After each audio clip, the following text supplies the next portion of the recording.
आजादी का अमृत महोत्सव।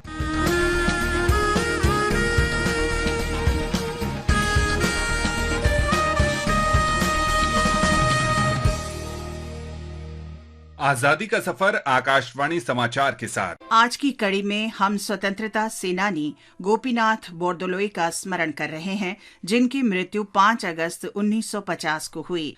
बोरदोलोई का जन्म 6 जून 1890 को असम के राहा में हुआ था। वे पेशे से वकील थे।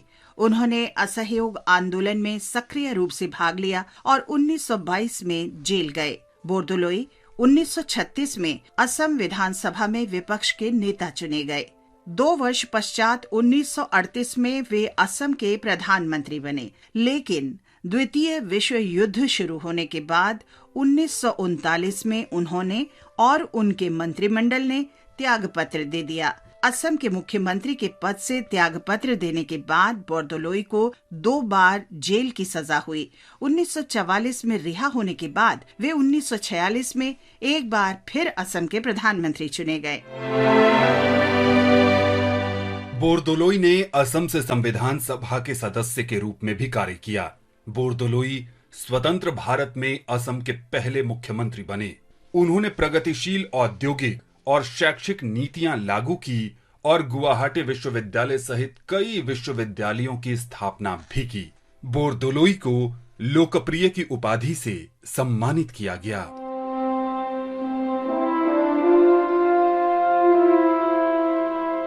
महान राष्ट्रवादी गोपीनाथ बोरदोलोई का मुख्यमंत्री पद पर रहते हुए 5 अगस्त 1950 को निधन हो गया। सार्वजनिक क्षेत्र में योगदान के लिए बोरदोलोई को मरणोपरांत 1999 में भारत रत्न से सम्मानित किया गया। 2002 में संसद में बोरदोलोई की प्रतिमा का अनावरण किया गया। आकाशवाणी समाचार की ओर से महान भारतीय गोपीनाथ बोरदोलोई को भावभीनी श्रद्धांजलि। आज हम नीलकंठ दास को भी याद कर रहे हैं। उनका जन्म 5 अगस्त 1884 को ओडिशा के पुरी जिले के श्री रामचंद्रपुर गांव में हुआ था। उत्कलमणि गोपबंधु दास, आचार्य हरिहर दास, पंडित गोदा बरिशा मिश्रा और पंडित कृपा सिंधु मिश्रा के साथ नीलकंठ दास सत्यवादी युग की पंच शाखा में शामिल हैं, जिन्होंने ओडिशा में शिक्षा और संस्कृति के क्षेत्र में पुनर्जागरण लाने और इसकी समृद्धि सुनिश्चित करने का संकल्प लिया था। की करालो आजी रजनी बहे झुंझा पवन तरा नदी सई गगने शोभे घन गर्जन। नीलकंठ ने ब्रिटिश सरकार की आकर्षक नौकरी के प्रस्ताव को अस्वीकार कर दिया था और सत्यवादी हाई स्कूल के हेडमास्टर के रूप में सेवा करना पसंद किया। बाद में उन्होंने उड़िया और दर्शन शास्त्र के प्रोफेसर के रूप में काम किया, लेकिन असहयोग आंदोलन में भाग लेने के लिए उन्होंने अपनी नौकरी छोड़ दी। उन्हें उत्कल प्रदेश कांग्रेस कमेटी के कार्यकारी सदस्य और अखिल भारतीय कांग्रेस कमेटी के सदस्य के रूप में भी चुना गया।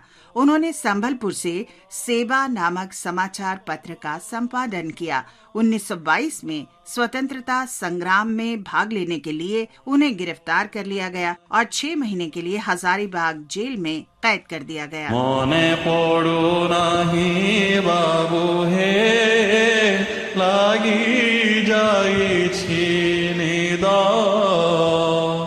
माँ भौणी भवने भजी थी वे भी सादा। 1923 में नीलकंठ दास सेंट्रल असेंबली के सदस्य के रूप में चुने गए। उन्होंने 1926 में शिमला सम्मेलन में भाग लिया। 1928 में पंडित गोपबंधु की मृत्यु के बाद उन्होंने ओडिशा में कांग्रेस का नेतृत्व भी संभाला।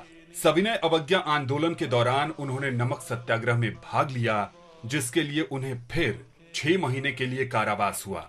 उन्होंने वंचित वर्गों के उत्थान के लिए आंदोलन शुरू किया और नव भारत नामक मासिक पत्रिका का संपादन भी किया।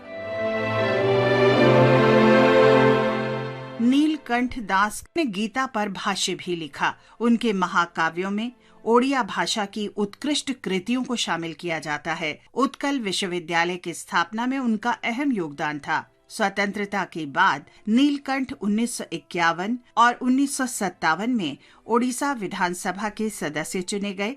नीलकंठ दास ने 6 नवंबर 1967 को अंतिम सांस ली। इस महान देशभक्त नीलकंठ दास को हमारा शत शत नमन। हम मुंबई निवासी शहीद हरगोविंद लाल जी का भी स्मरण कर रहे हैं। उन्होंने मुंबई के बोरी बंदर में सविनय अवज्ञा आंदोलन के दौरान तिलक दिवस समारोह में भाग लिया था। एक क्रांतिकारी जुलूस में पुलिस के लाठी चार्ज में वो बुरी तरह घायल हो गए और 5 अगस्त 1930 को उनकी मृत्यु हो गई। आकाशवाणी समाचार की ओर से हरगोविंद लाल जी को शत शत नमन। इसके साथ ही आज की कड़ी संपन्न होती है। आजादी का सफर आकाशवाणी समाचार के साथ। कल मिलते हैं एक नई कड़ी के साथ।